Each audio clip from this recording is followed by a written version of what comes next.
Hey guys, कैसे हो आप लोग। मैं ऋषभ आपका स्वागत करता हूँ मैं channel knowledge booster with Rishabh में। तो आज हम लोग जानेंगे महमूद गजनवी के बारे में। इससे पहले के मेरे वीडियोस में मैं आपको लिंक डिस्क्रिप्शन में दे दूंगा। इसके पहले के वीडियो में हम लोग ने जाना था गजनी डायनेस्टी का इंट्रोडक्शन, जिसमें हम लोगों ने जाना था अल्पतगीन और सुबुक्तगीन के बारे में।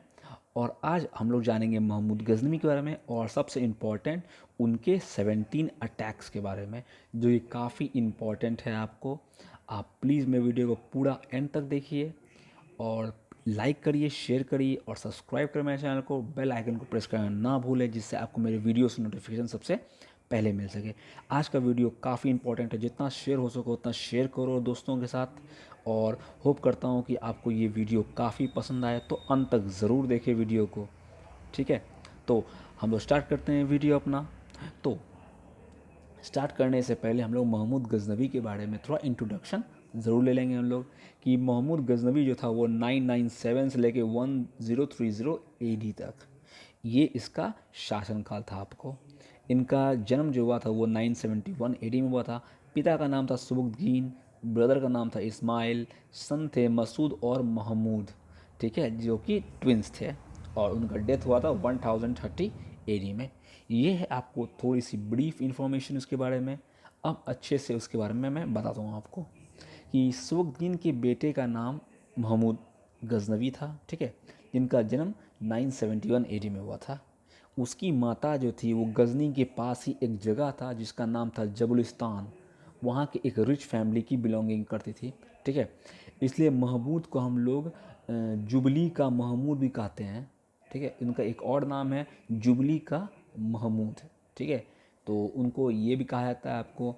महमूद का प्रारंभिक जीवन के विषय में अधिक जानकारी तो हमें प्राप्त नहीं होती है, लेकिन जो उनके कोर्ट में लेखक थे और उनके कंटेम्प्रेरी थे जो भी, उससे हम लोग को बहुत सारी जानकारी मिलती है आपको महमूद के बारे में।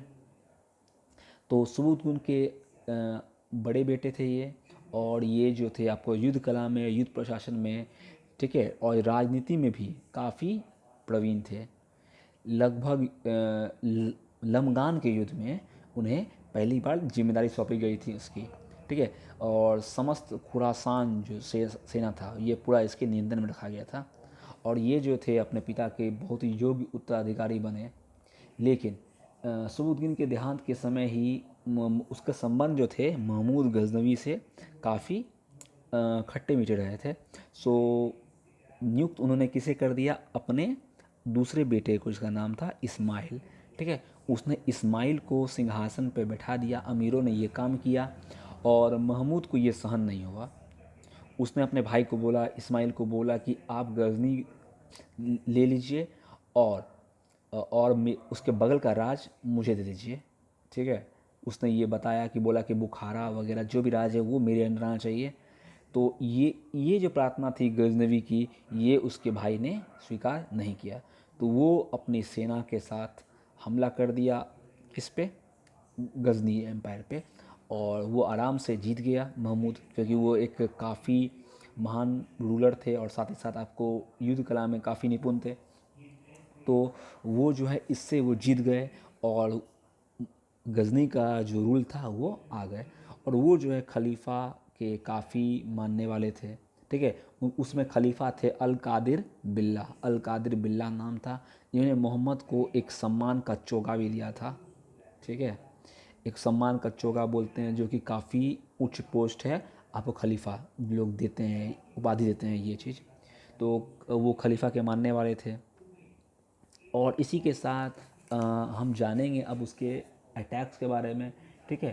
तो बहुत सारे हिस्टोरियंस का अलग अलग मत है, अलग अलग इतिहासकार अलग अलग बात बोलते हैं आपको, ठीक है।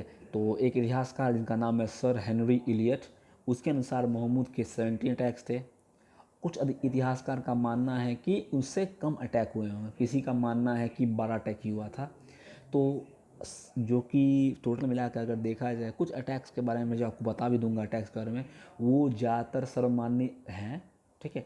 और कुछ कुछ जो ऐसे हैं जो जो कि नहीं माने जाते हैं, लेकिन वो सभी अटैक्स किया गया था। तो हमने बांटा है उसे 17 अटैक्स में, ठीक है। महमूद गजनवी का जो अटैक्स था वो कितने अटैक्स में बांटा है हम लोगों ने, 17 अटैक्स में बांटा है, ठीक है। तो अब हम लोग एक एक करके सब अटैक्स के बारे में जानेंगे, ठीक है, तो सबसे पहले हम लोग जानते हैं हमारे फर्स्ट अटैक के बारे में। पहला अटैक 1000 एडी में, पहला अटैक 1000 एडी में हुआ था। और ये जो हुआ था वो आस पड़ोस के देश में, मीन्स इंडिया के आस पड़ोस के इलाका में जहाँ पे वो लोग जा सकते थे, वहाँ तक अटैक हुआ था वहाँ पे, जिसके बारे में बहुत इसकी सत्यता पे संदेह भी है कि ये सही भी है या नहीं है। तो फर्स्ट अटैक के बारे में संदेह है, लेकिन कुछ हिस्टोरियंस का ये मानना है कि ये आक्रमण हुआ था। तो 1000 में कुछ अगल बगल के नगरों में आक्रमण हुआ था, जो कि महमूद ने जीता था आराम से। फिर अब सेकंड अटैक जो हुआ था वो भी 1000 एडी में ही हुआ था, इसी साल हुआ था, जिस वर्ष लगभग 10,000 घुड़सवारों के साथ भारत पर उन्होंने आक्रमण किया। और उनका मेन जो एम था या मेन उद्देश्य जो बोला जाए, वो मेन उद्देश्य था उसका धर्म को फैलाना, इस्लाम धर्म का फैलाना, उसका विस्तार करना। ठीक है, और इसी कारण से उन्होंने हमला कर दिया इंडिया पे। लगभग 15,000 हिंदू युद्ध में गए थे और सभी लोगों को मार दिया गया। ये पेशावर के बगल में ही हुआ, जो पेशावर वही मॉडर्न डे आपको पाकिस्तान में पड़ता है। और सबों का पूरी तरीक़ा से लाश पूरी तरह से बिखरे हुए थे। और उस समय राजा जो थे वो थे जयपाल। ठीक है, और जयपाल को बंदी बना लिया गया था। इसी में ये इतिहासकार उत्बी बोलते हैं इसके बारे में कि ये जो अटैक था ये काफ़ी भयानक अटैक था। और जो भी जैसे जयपाल थे उस समय के राजा, उन्हें लगभग 2.5 लाख दिनार देना पड़ा था धन के रूप में, 50 हाथी देने वाले पड़े थे। और अपने पुत्र को वहाँ एक संधि के तौर पे उसे बंधक के रूप में रखा गया था। तो इस तरह से पहला जो अटैक था हमारा ये गजनवी का, वो पहली बार काफ़ी सक्सेसफुल रहा। ठीक है, और कुछ समय के बाद इस अपमान को झेलने के बाद जयपाल जो है इस अपमान को सहन नहीं कर पाए और क्या कर गए, वो चिता बनवाकर अग्नि में जल गए। तो 1002 में उसका बेटा आनंद पाल उत्तराधिकारी बना था। ठीक है, तो महमूद गजनवी का थर्ड अटैक, उम्मीद है इस अटैक के बारे में जानकारी नहीं है किस ईस्वी में हुई थी, लेकिन उम्मीद है कि ये 1002 ईस्वी में हुई थी। ठीक है, तो महमूद का तीसरा अटैक जो हुआ था वो भेड़ा के राजा, ठीक है, भेड़ा के राजा थे, उसके विरुद्ध हुआ था। और उसके अनुसार उन्होंने सहायता की थी जयपाल की। तो राजा ने डटकर महमूद का सामना किया, लेकिन अंत में युद्ध से उसे भागना पड़ गया। महमूद की सेना द्वारा उसका पीछा भी किया गया और उस पर आत्मघात किया गया, और लेकिन वो बच गया। लेकिन उसमें बहुत सारे हिंदुओं की हत्या की कर दी गई और उन्हीं को छोड़ा गया या उन्हीं को मुक्त किया गया जो कि इस्लाम धर्म को स्वीकार कर लिए थे। तो मेन मोटो जो था अबू गजनवी का वो था, वो अटैक करना था, वो मेन था उसको लूटपाट करना, और साथ ही साथ उसका मेन मोटो था इस्लाम धर्म को फैलाना। ओके, सो हमारा फोर्थ अटैक था 1006 एडी में। चौथा अटैक जो था वो मुल्तान के शासक अब्दुल फतह दाऊद के राज में था हुआ। ठीक है, और ये भी एक मुस्लिम थे, इस्लाम धर्म के फॉलो करने वाले थे, लेकिन ये पूरी तरीक़ा से इस्लाम धर्म को फॉलो नहीं करते थे। और इन्होंने भी 930 में मक्का पर आक्रमण करने का साजिश रचा था। तो इसे भी महमूद जो है वो सबक सिखाना चाहते थे, इसलिए इस पे हमला कर दिया और 1006 पे गजनी ने मुल्तान पे आक्रमण कर दिया। चूँकि इस मार्ग पे आपको पंजाब भी था, तो वहाँ के राजा जो थे आनंद पाल, जयपाल के बेटे, उसने इसका विरोध किया लेकिन उसे पराजित कर दिया गया। महमूद ने उसका कश्मीर तक पीछा किया लेकिन वो फिर भाग गया। और लगातार 7 दिन के युद्ध के बाद महमूद मुल्तान पर आक्रमण कर दिया और वहाँ से लगभग 20,000 दरहम दंड के रूप में लिया गया। और वहाँ पे महमूद ने जयपाल के पोते सुखपाल को पंजाब का स्वामी नियुक्त कर दिया और गजनी लौटाया। ये था आपको चौथा अटैक। अब पांचवा अटैक जो था वो भी 1006 एडी में ही हुआ। जब वो गजनी लौटा कुछ समय के बाद ही जो अब जयपाल के पोते थे सुखपाल, उन्होंने इस्लाम धर्म को मानने से मना कर दिया और अपने आप को एक इंडिपेंडेंट राजा के रूप में शो किया। तो ये जो हमारा पचमा अटैक था वो उसके विरुद्ध हो गया और इसे इस बार सुखपाल को बंदी बना करके मार दिया गया। ठीक है, अब महमूद का जो छठा अटैक था वो था आपको 1008 एडी में, 1008 8 AD में था आपको। और ये जो था ये आनंद पाल के विरुद्ध था, ठीक है। और हिस्टोरियंस के अनुसार आनंद पाल ने अजमेर, दिल्ली, उज्जैन, ग्वालियर, कालिंजर और कन्नौज के राजाओं के साथ संग बना दी थी। और इस और हो सकता था कि इस युद्ध में वो मोहम्मद गजनवी को हरा भी सकते थे, लेकिन ऐसा हुआ नहीं। काफ़ी दूर तक ये लोग हार रहे थे और काफ़ी लगभग 3 से 4 हज़ार मुसलमानों का वध किया गया था इस युद्ध में।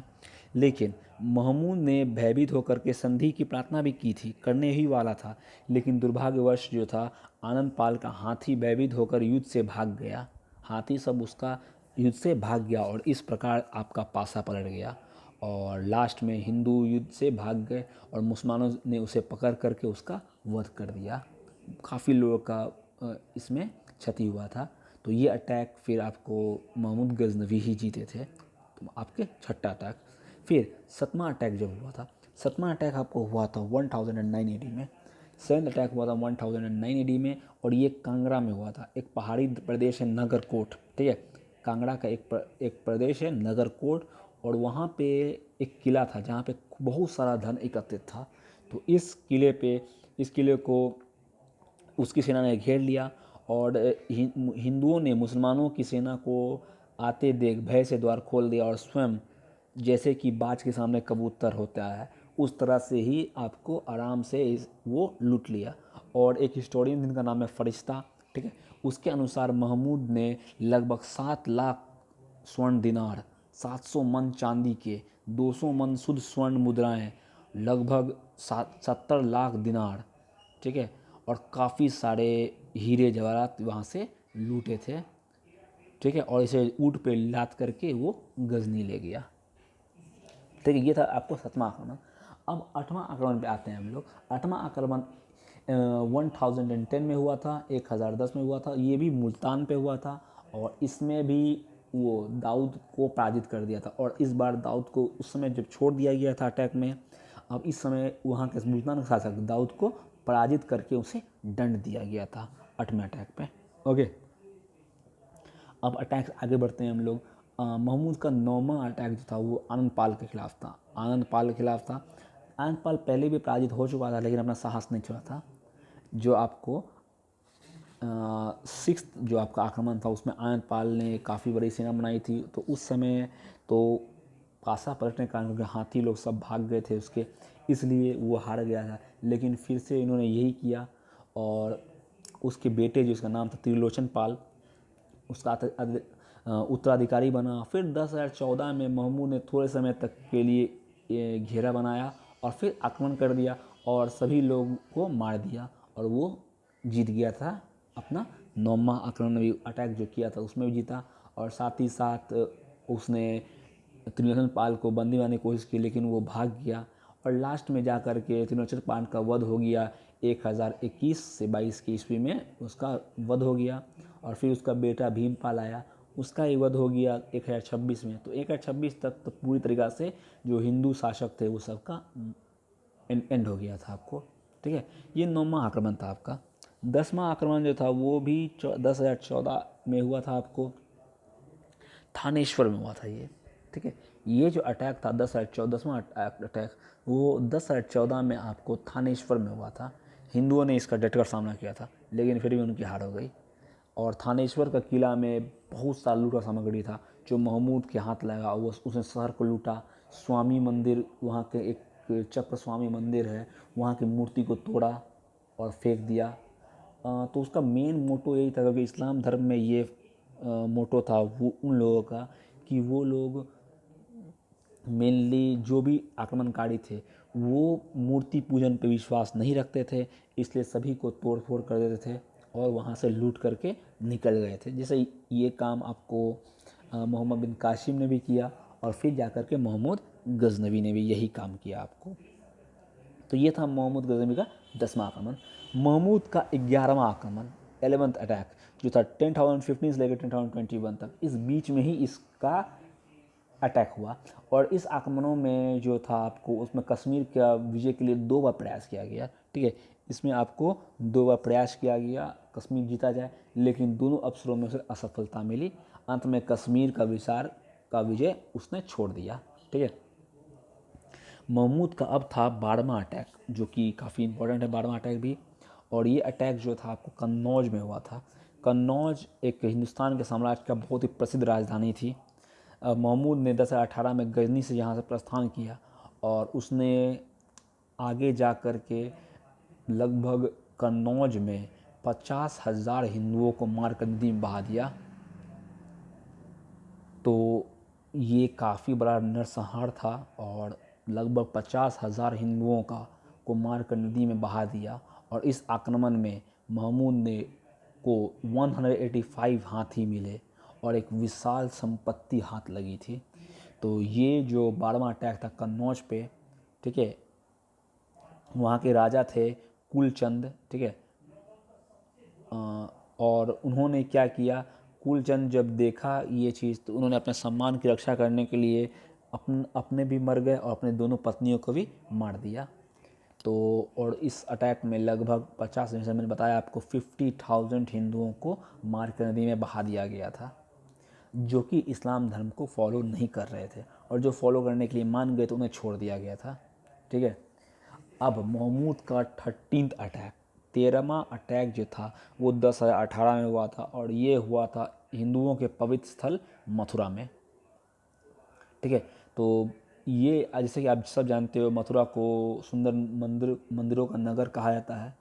तो यहाँ पे बहुत सारी मंदिरें थी और जब ये अटैक किया इन्होंने इस यहाँ पे, तो यहाँ से लगभग 10 लाख थैलियाँ और 1,000 दिनार से ऊपर और इतना ज़्यादा वहाँ पे धन था कि उससे लूटते लूटते ज़माना बीत जाएगा, इतना ज़्यादा धन था वहाँ पे। लगभग एक एक मूर्ति की कीमत, जो कि स्वर्ण, पूरी तरीक़े से स्वर्ण से बनी हुई थी, सोने से बनी हुई थी, उस मूर्ति को उठा के वो ले गए वहाँ की। और इस पे अटैक किया, ये 13th अटैक था आपको मथुरा पे। और यहाँ पे सभी लोगों को मार दिया गया और पूरे नगर को बर्बाद कर दिया गया। एक कोने से लेकर दूसरे कोने तक पूरी तरीक़ा से लूटा गया और एक जगह भी छोड़ा नहीं। और पूरी तरीक़ा से जैसे लूट करके तब वो गजनी वापस लौट गया, ठीक है। तो एक काफ़ी क्रूर शासक था ये और अपना इस्लाम धर्म के प्रचार के लिए इन्होंने कई लाशों के ऊपर से गुजरे थे ये, ठीक है। तो 14th अटैक क्या था हमारा, 10/19 में 1019 में ये अटैक हुआ था और ये कन्नौज पे हुआ था फिर से, ठीक है। यहाँ पे 7 दुर्ग और 10,000 मंदिर थे। कन्नौज के प्रतिहार वंश के राजा थे, जो कि बिना विरोध के ही महमूद की अधीनता को स्वीकार कर लिए। एक ही दिन में 7 दुर्गों पर महमूद ने अपना अधिकार जमा लिया और संपूर्ण 10,000 मंदिर को नष्ट कर दिया। नागरिकों का वध करके उनकी संपत्ति लूट ली गई। लौटते समय आने मार्ग में उन्होंने मुंज, अस्नी और सरवा के दुर्ग के रक्षकों को परास्त कर दिया और वहाँ भी अधिकार जमा लिया। और इन सब आक्रमण को, जो 14वां आक्रमण था, इन सब आक्रमण में उन्हें लगभग 3 लाख दरहम मूल्य की संपत्ति मिली, 55,000 दास उन्होंने उठाए और लगभग 350 हाथी लूट में मिले उन्हें। तो काफ़ी हमारे इंडिया में काफ़ी इसलिए नहीं बोला था इंडिया को स्वर्ण गोल्डन बर्ड बोला था इंडिया को, यहाँ पे काफ़ी सोना था, काफ़ी पैसा था। लेकिन आक्रमणकारी जब पहले इस्लाम के आए और फिर इंडिया में ब्रिटिशर्स का रूल हुआ, तो इंडिया को ऑलमोस्ट पूरी तरह से लूट लिया। इसलिए इंडिया अभी इस पोजीशन पे है, या इस पोजीशन पे है कि वो नहीं कर पा रहा है अच्छे से। लेकिन फिर भी धीरे धीरे पोजीशन इंडिया का बढ़ा है और अच्छा होगा धीरे धीरे करके। लेकिन हम लोग अगर पहले के ज़माने में रहते तो हमारे पास काफ़ी पैसे थे, जिसका अनुमान लगाना भी हम लोग के बस की बात नहीं है। काफ़ी पैसे थे हम लोग के पास, ठीक है। तो just moving to our topic, अब 15वां अटैक, 15th अटैक के बारे में जानेंगे हम लोग। और ये जो था आपको 15वां अटैक राजपाल द्वारा बिना विरोध के ही संपन्न हुआ था, ठीक है। वहाँ पे कालिंजर के एक चंदेल वंशीय राजा थे जिनका नाम था गोंड। उन्होंने इस पे क्रोध दिखाया और उन्होंने हमला किया महमूद पे। और इसके अनुसार गोंड की सेना में लगभग 36,000 अश्वरोही थे, 45,000 पैदल सैनिक थे और 640 हाथी थे। इस सेना को देखकर महमूद भी काफ़ी अपने निर्णय पे लेकर काफ़ी पछता रहा था कि मैं क्या अटैक करूं कि नहीं अटैक करूं। लेकिन दुर्भाग्यवश क्या हुआ इसके बारे में किसी को जानकारी नहीं है। राजा गोंड जो है अपनी आशाओं को छोड़कर युद्ध भूमि से भाग गए। और ये अटैक जो आपको 15वां अटैक था, ये महमूद की आशा के विपरीत उन्हें सफलता मिली और लूट में बहुत सारी सामग्री भी प्राप्त की उन्होंने। ये था आपको 15th अटैक। जो मैं आपको बोल रहा हूँ आप धीरे से इसे सुन करके अच्छे से अगर कॉपी में आप नोट कर सकते हो आराम से, ठीक है। तो अब है हमारा 16th अटैक, मात्र 2 अटैक बाकी है, हमारा टॉपिक कंप्लीट हो जाएगा हमारा। महमूद का 16वां अटैक जो था वो ग्वालियर में था, ठीक। कहाँ पे था वो? ग्वालियर में था। तो महमूद की शक्ति का अनुभव करके गुण ने उसके साथ संधि की और यहाँ पे फिर से वहीं ग्वालियर पे ही अटैक हुआ था इस पे, ग्वालियर पे। और वहाँ पे राजा जो आपको मैंने बताया गोंड जो कि भाग गए थे, वो फिर वहाँ पहुँचे थे, लेकिन उन्होंने आत्मसमर्पण कर दिया और वहाँ पे जो भी बहुमूल्य लूट थी वो सब मोहम्मद गजनी लेके लौट गया, ठीक है। अब जो मैंने आपको 3 स्टार दिया इस अटैक पे, आखिरी अटैक 17th अटैक और आखिरी अटैक जो था वो 10,024 से 10,025 के बीच में चला था ये अटैक, ठीक है। तो मेनली हम लोग डेट देखते हैं इसको 10,024 में, और ये सोमनाथ मंदिर पे हुआ था। आपको ये याद रखना है ये कहाँ पे हुआ था आपको? सोमनाथ मंदिर पे हुआ था, जो कि सबसे बड़ा अभी तक का लूट अगर बोला जाए सबसे बड़ा लूट था और सबसे ज़्यादा चर्चा में होने वाला अटैक है ये, ठीक है। तो लगभग 1024 में आपको अक्टूबर के समय में ही गजनी से वो रवाना हुए और उन्होंने काफ़ी तैयारी की और साथ ही साथ वहाँ का सोमनाथ मंदिर या फिर वहाँ का जो राजस्थान आपको है अहिनवाड़ा नाम का एक जगह है, ठीक है। तो अहिनवाड़ा नाम का जगह वहाँ का शासक जिसका नाम था राजा भीमराव, उससे हरा करके उन्हें परास्त किया, उनको लूटा और फिर थोड़े दिन के बाद वो जा कर के महमूद ने सोमनाथ के द्वार पर पहुँचा। और ये माना जाता है कि सोमनाथ में एक सोमनाथ की मूर्ति थी और ये मूर्ति जो है मंदिर के मध्य में बनी हुई थी और बिना सहारे के लटकती थी। हिंदू मान्यता के अनुसार से इसे काफ़ी चकित दृश्य माना जाता था और इसमें ये माना जाता था कि ये जो भगवान हैं वो सबकी मनोकामना पूरी करते हैं और लगभग चंद्र ग्रहण की अवसर पे लगभग लाखों की संख्या में लोग यहाँ पहुँचते थे। उसके विचारों से के अनुसार शरीर त्यागने के बाद आत्मा यहीं एकत्रित होती है। तो ये मंदिर की खासियत थी आपको, यहाँ पे अमूल्य वस्तुएं थी और लगभग 10,000 से भी ज़्यादा गांव इस मंदिर से मिले हुए थे। पवित्र गंगा नदी गंगा इस देश में है, इसका अंतर सोमनाथ के से 200 प्रसंग का है। प्रतिदिन इस जल से आपको मंदिर को पवित्र किया जाता था। 1,000 से ऊपर ब्राह्मण इस मंदिर की पूजा करते थे। लगभग 500 सुंदरियाँ जो है मंदिर के द्वार पर नृत्य किया करती थी। लगभग 56 स्तंभ थे इसके और लगभग 200 मन का सोने की श्रृंखला थी यहाँ पे, 200 मन सोने की। और ये काफ़ी बड़ा है और इन सब पे अटैक हुआ और पूरी तरीक़ा से सोमनाथ मंदिर को तहस नहस कर दिया गया और साथ ही साथ यहाँ पे जनसंहार भी हुआ, सभी लोगों को मारा गया। कुछ व्यक्तियों को ही छोड़ दिया गया जो कुछ भाग निकले या फिर जो कुछ आपको इस्लाम धर्म को मानने के लिए तैयार हो गए।